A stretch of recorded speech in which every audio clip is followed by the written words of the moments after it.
आज के कुंडल में इस पावन अवसर पर जो बराक घाटी के लोग हैं, देश के जो लोग हैं, सनातन धर्म के साथ जुड़े जो लोग हैं, उन्हें क्या कहना चाहेंगे और अपनी जो सनातनी सत्ता है इसे बरकरार रखे जाने के क्षेत्र में तथा धर्म की संस्थापना के क्षेत्र में क्या कदम उठाना होगा और प्रजन्म के लिए आप क्या संदेश रहेगा आज की तिथि पर?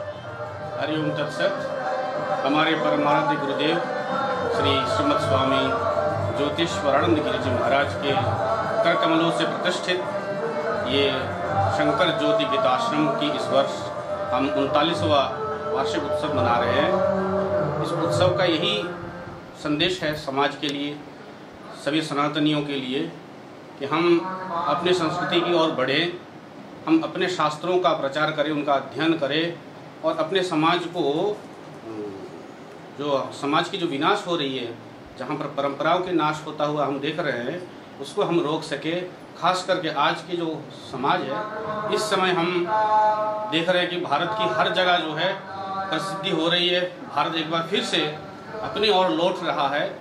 पुरानी संस्कृतियों को हम फिर से जिंदा करने की कोशिश कर रहे हैं। हम भारतीय है और भारतीयों की जो संस्कृति है इसको आज पूरे विश्व अपना रहे हैं और इसी में शांति है। आज पूरे विश्व में अगर शांति की बात कोई करता है तो सनातनी ही करता है, जो सभी प्राणियों के लिए शांति की बात करता है, सबके लिए कल्याण की भावना रखता है। मैं तो कहता हूँ पूरे समाज, पूरे विश्व सनातन के छत्र छाया में आए और अपने जीवन में सुख समृद्धि पाए। अंतर्राष्ट्रीय स्तर पर एक मुद्दा चर्चा चल रहा है, जैसे इस्लामिक धर्म में इस्लाम के बारे में भी एक शिक्षणीय पाठदान कार्यक्रम है। अध्ययन के क्षेत्र में एक सब्जेक्ट को जोड़ा गया है, लेकिन सनातनियों के क्षेत्र में केवल कहानियाँ हैं।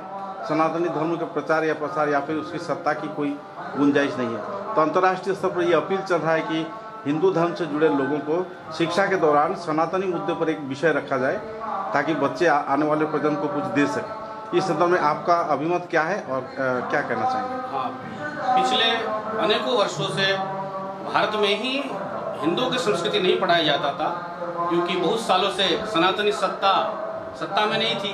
आज सनातनियों का सरकार है, तो सरकार कोशिश भी कर रही है, कुछ हम देख रहे हैं। आज एनसीईआरटी के सिलेबस में कुछ बदलाव भी देखने को मिल रहा है। अब भारत के जो वीर हैं, भारत के जो सुपुत्र हैं, उनके जीवन को पढ़ाया जाएगा। सरकार ने ऐसा मन बनाया है, जो कि अच्छा बदलाव है। और शिक्षा के क्षेत्र में अधिक से अधिक अध्यात्म को जोड़ा जाए। हमारे भारत में केवल हमारे पास कहानी नहीं है, कल्प कहानी नहीं है कि पुराणों की एक सांकेतिक बातें हैं, उसमें कुछ कथाओं के माध्यम से कुछ और मैसेज देने की कोशिश वहाँ किया जाता है। लोग उस मैसेज को न समझ करके केवल कथाओं में रह जाते हैं, ये एक बड़ी गलती है। और हमारे पास तो पुराणों के साथ साथ हमारे पास बहुत सारे दर्शन है। भारत में 6 दर्शन है। इन 6 दर्शनों को विदेशों में अध्ययन किया जाता है, परंतु दुर्भाग्य हम भारतवासियों को पता नहीं है। हमारे यूनिवर्सिटियों में कई जगह पढ़ाया भी जाता है। काशी में हम खुद BHU से अध्ययन किया है, वहाँ पर दर्शनों की अच्छे खासे पढ़ाई होती है।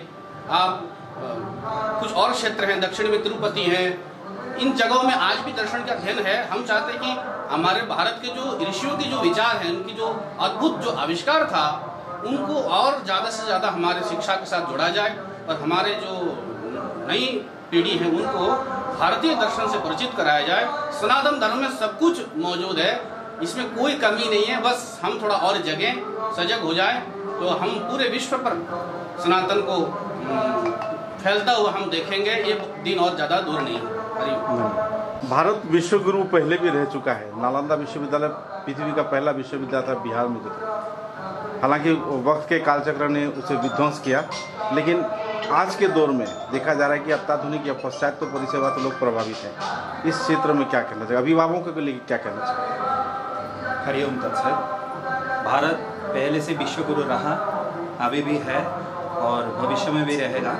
जो नालंदा विश्वविद्यालय का जो आप बता रहे हैं, वो कुछ पिछले सालों में कुछ तो अंग्रेजों के दौरान और जो है मुसलमानों के दौरान ये विश्वविद्यालय को तोड़ा गया था। हमारा जो संस्कृति है और इस संस्कृति को उन लोगों ने जितना भी कर सके वो उतना ध्वंस किया है। लेकिन अभी इसी संस्कृति को वर्तमान जो सरकार है इसी को जागृत करने के लिए और समस्त स्तर तक इसी को पहुंचाने के लिए हर अभिभावक को जागरूक कर रहे हैं। और हम ये कहेंगे इसी हमारा जो अभी कार्यक्रम है इसी के दौरान हम लोग भी ये जागरूकता के लिए, सनातनियों के लिए जागरूकता के लिए हम ऐसी प्रयास करते जा रहे हैं। और हमारा जो गुरुजी है आश्रम की, उन्होंने भी हर नागरिक को धर्म से जागरूकता के लिए उन्होंने इतना प्रयास करके गया है। और हम लोग सभी इसे लिए योगदान है।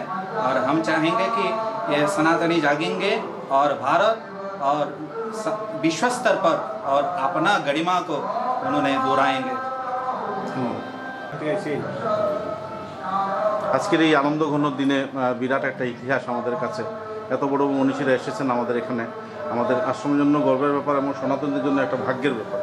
তো আপনার অনুভূতিটা কি বলতে চাইবেন? আমাদের আজকে শঙ্করজ্যোতি গীতা আশ্রমের 39 বছর পূর্তি।